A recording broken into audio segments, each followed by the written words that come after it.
Bonjour à tous, c'est Florent Broucherie. Tout simplement merci. Merci parce que vous êtes de plus en plus nombreux à regarder ces vidéos et donc ça nous touche énormément de poursuivre cette aventure avec vous. Et vous allez voir que dans ce troisième rendez-vous, on va aborder un sujet qui est très important. Ça va être les différents indicateurs qui peuvent jouer en fait sur votre état de santé.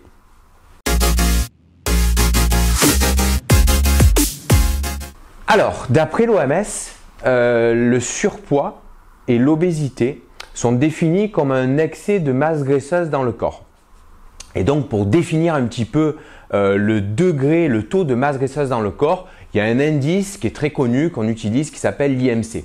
L'IMC, en fait, il se mesure en prenant le poids et en le divisant par votre taille au carré. Un IMC dit normal se situe entre 18,5 à 25.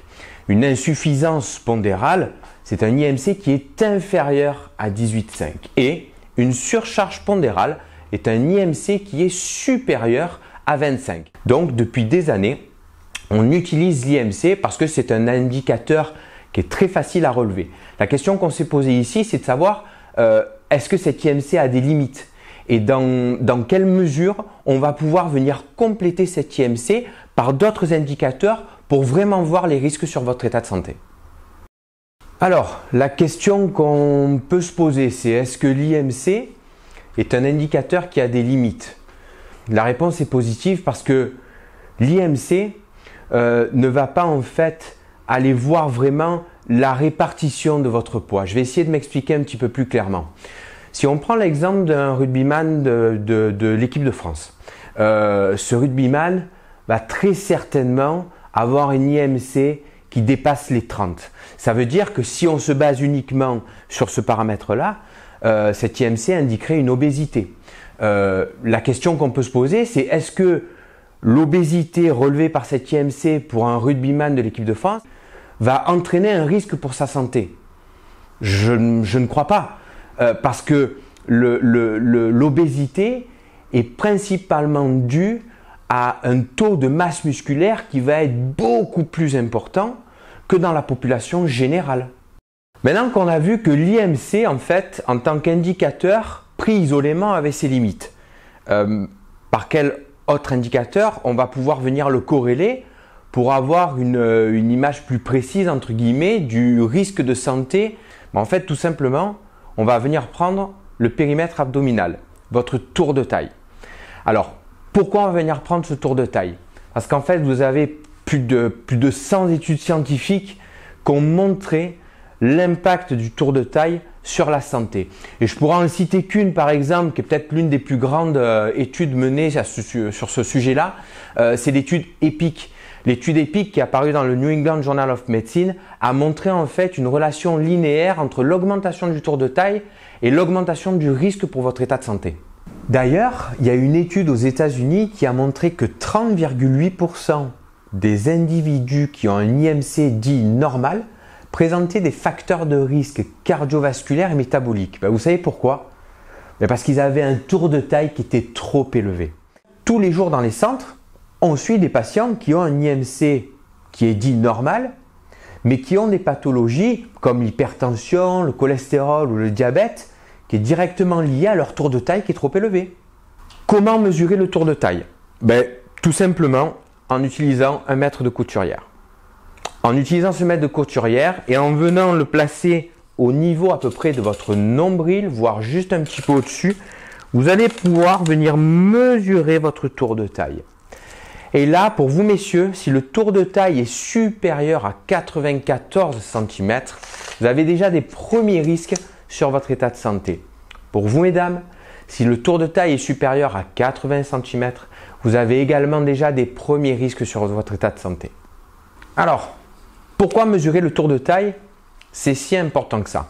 Depuis des années, on a tous des connaissances, on dit « Oh, dernièrement, j'ai un petit peu pris de bide. Bon, ça va, c'est pas grand-chose. Ouais, t'inquiète, c'est pas grand-chose. » C'est pas grand-chose. Au final, c'est pas si anodin que ça.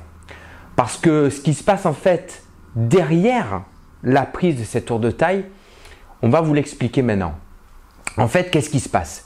Il se passe que l'excès de masse graisseuse au niveau du tour de taille va avoir pour effet en fait la graisse va venir entourer les organes dits nobles, tels que le cœur, le foie, le rein, le pancréas par exemple. Et cette graisse va aussi venir infiltrer ces organes. Alors, pour imaginer un petit peu la situation, on va prendre l'exemple du cœur. Le cœur, c'est un muscle. Le cœur est fait pour battre et pour envoyer le sang dans l'ensemble du corps. Si ce cœur-là, par une augmentation de notre tour de taille, si ce cœur-là, il est entouré de graisse et il est infiltré de graisse, il ne va plus pouvoir battre correctement. Le fait que le cœur ne puisse plus battre correctement, qu'est-ce qui peut se passer? Vous allez avoir l'apparition de tout un tas de pathologies cardiovasculaires. Ça peut être l'hypertension, ça peut être du trouble du rythme cardiaque. Mais cette problématique au niveau du cœur, on peut la dupliquer au niveau du foie, au niveau du pancréas, au niveau des reins. Donc l'excès de masse graisseuse au niveau du tour de taille est extrêmement néfaste sur la physiologie, sur le fonctionnement tout simplement de notre corps. Alors en conclusion de ce troisième rendez-vous, qu'est-ce qu'on peut retenir aujourd'hui? On va retenir déjà que l'IMC de manière isolée n'est pas assez précis et à ses limites. Et à cet IMC, il va falloir ajouter un deuxième indicateur qui est votre tour de taille. Perdre du poids, c'est important. Mais si on veut être vraiment plus précis, il faut perdre de la masse graisseuse ciblée à ce niveau-là. Parce que c'est cette graisse viscérale-là qui impacte directement votre état de santé. Bon ben voilà, maintenant vous savez ce qu'il vous reste à faire. Vous prenez un mètre de couturière, vous mesurez votre tour de taille et suivant ce que vous observez, n'hésitez pas à agir. C'est important pour votre santé. Donc merci à vous tous de regarder ces vidéos. On prend beaucoup de plaisir à les faire. J'espère que vous prenez beaucoup de plaisir vous à les regarder. N'hésitez pas à mettre un commentaire ou comme on avait dit, s'il y a des sujets qui vous intéressent ou que vous souhaitez qu'on traite, on le fera. Merci et encore et à très bientôt. Au revoir. RNPC, la diététique basée sur des preuves scientifiques.